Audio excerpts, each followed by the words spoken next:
প্রিয় শিক্ষার্থী, আশা করি তোমরা ভালো আছো। আজকে আমরা অষ্টম শ্রেণীর ডিজিটাল প্রযুক্তি বিষয়ের শিখন অভিজ্ঞতা 1 এর প্রথম সেশন নিয়ে তোমাদের সাথে বিস্তারিত আলোচনা করব। তো চলো শুরু করা যাক।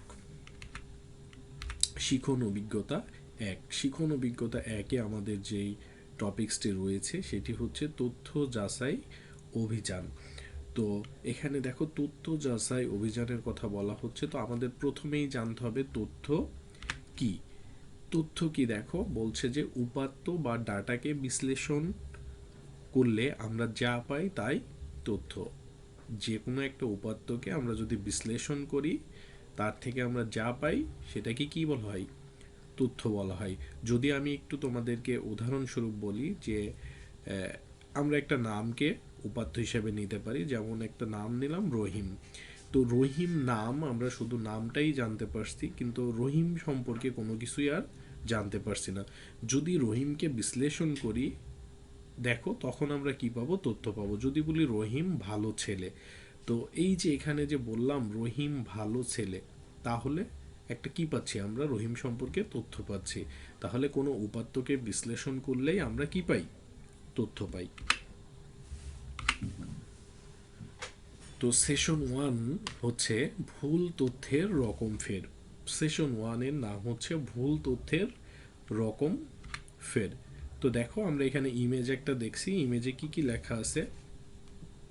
যে অপতথ্য, অনিচ্ছাকৃত ভুল, ভুয়া তথ্য বা ফেক নিউজ। তো এগুলো হচ্ছে বিভিন্ন ধরনের ভুল। যে ভুল কীরকম হতে পারে? যে অপতথ্য কেউ প্রচার করতে পারে, অনিচ্ছাকৃত ভুল কেউ করতে পারে, এবং ভুয়া তথ্য বা কেউ ফেক নিউজ প্রকাশ করতে পারে।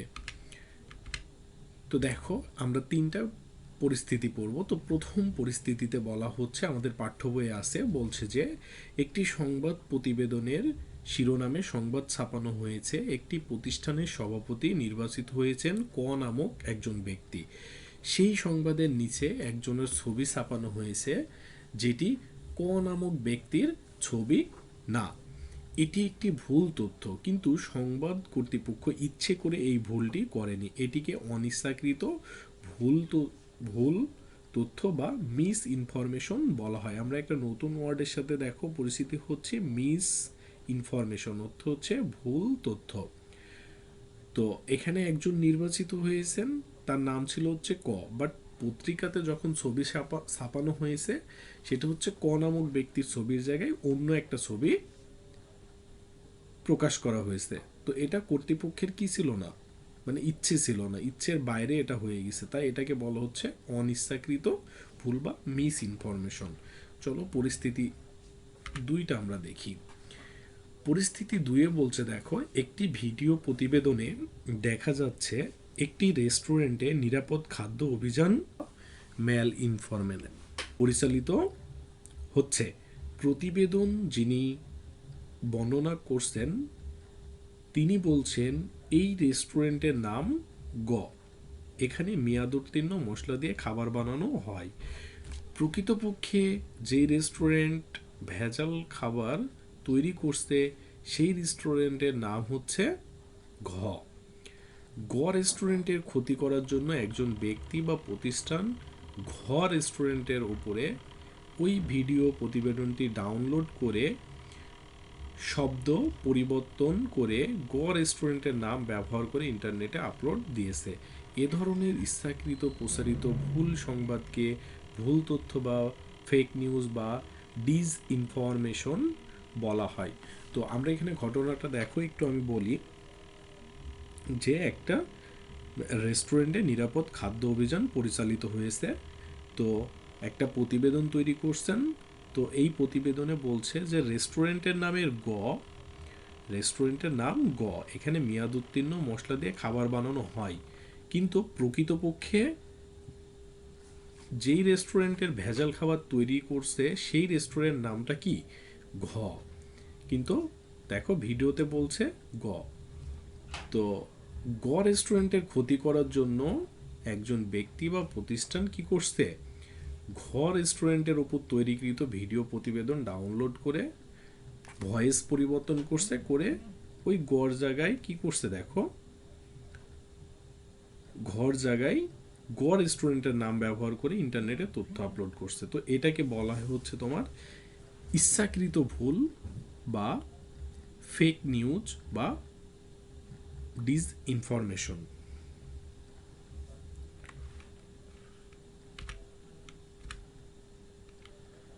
পরিস্থিতি তিনে আসো। পরিস্থিতি তিনে বলা হচ্ছে অনেক সময় কোনো সঠিক সংবাদও ভুল বোঝাবুঝি তৈরি করতে পারে। ক নামক একটি বেসরকারি প্রতিষ্ঠানের চেয়ারম্যানকে তার ভালো কাজের জন্য পুরস্কৃত করা হলো।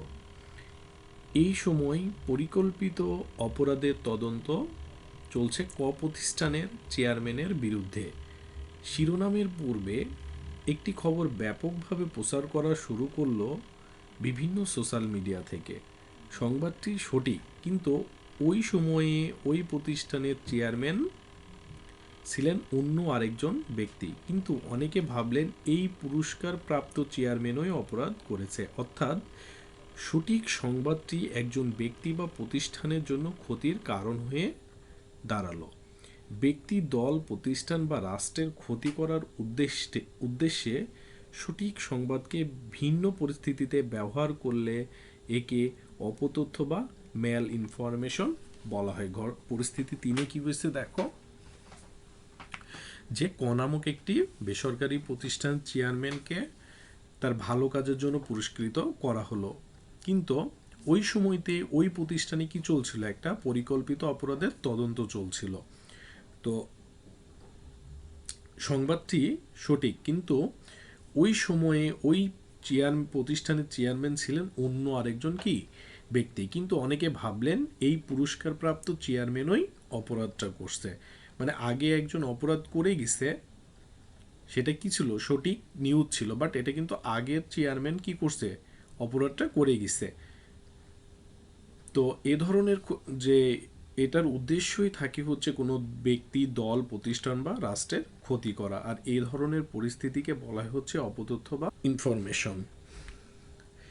বলছে দেখো, এখানে আমরা তিনটি ভিন্ন কাল্পনিক পরিস্থিতির উদাহরণ পড়লাম। কিভাবে আমরা বুঝতে পারবো উপরের বিভিন্ন পরিস্থিতির তথ্যগুলো ভুল?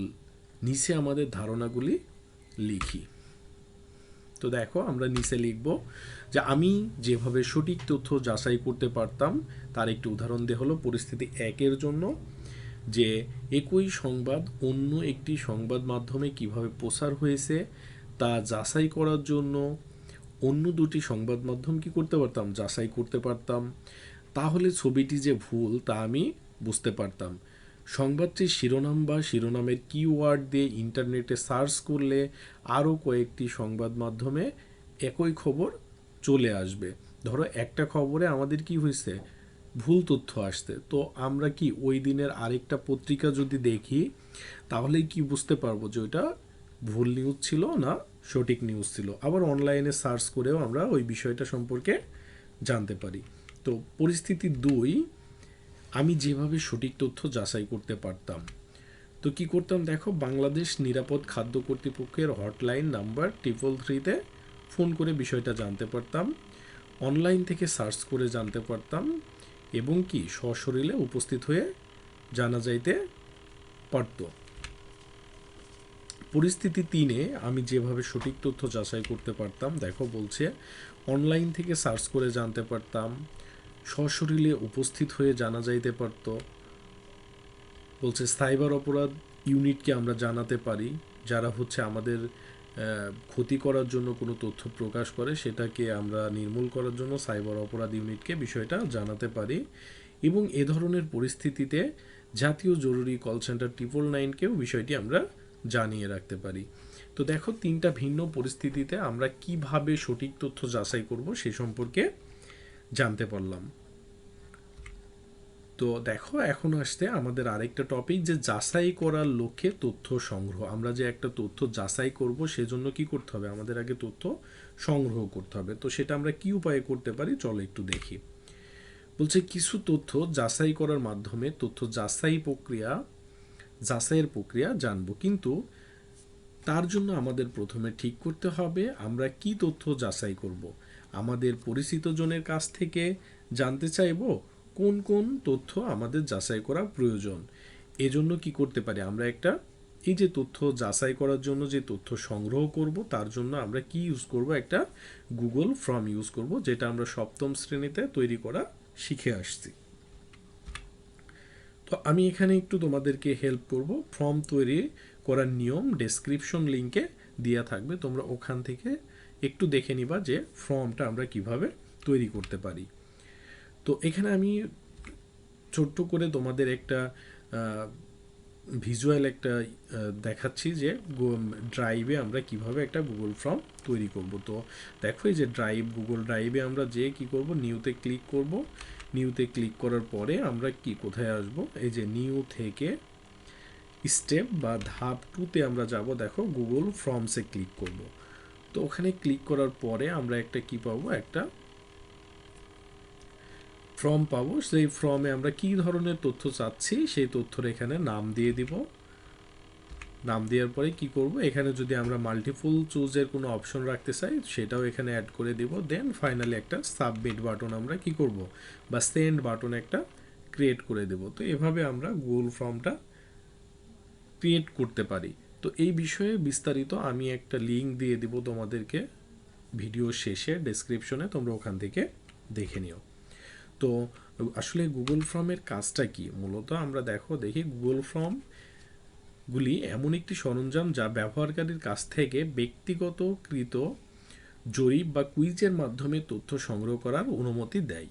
তথ্য তারপর সংগ্রহ এবং সক্রিয়ভাবে একটি স্প্রেডশিটে সংযুক্ত করা হয়। স্প্রেডশিটটি জরিপ এবং কুইজের প্রতিক্রিয়া পরিসংখ্যান সহ পূর্ণ করা যায়। এক কথায় হচ্ছে আমরা যে সমস্ত তথ্য আমরা নিব ইউজারদের কাছ থেকে, সেটা গুগল ফর্মে কি থাকবে, সংরক্ষিত থাকবে, স্বয়ংক্রিয়ভাবেই সংরক্ষিত হবে ধাপে ধাপে, এবং সেটা স্প্রেডশিটে যুক্ত থাকবে। স্প্রেডশিট বলতে আমরা এক্সেলে যুক্ত থাকবে। পরে আমরা কি করব, স্প্রেডশিট থেকে সেই কুইজটা জরিপ করে নিতে পারবো। তো আজকের ক্লাস আমরা প্রথম সেশনটা এখানেই শেষ করছি। তোমাদের কোনো সমস্যা থাকলে জানিও। আর পরবর্তী সেশনটা আমরা পরবর্তী ভিডিওতে আপলোড করব। ধন্যবাদ সবাইকে, ভালো থেকো।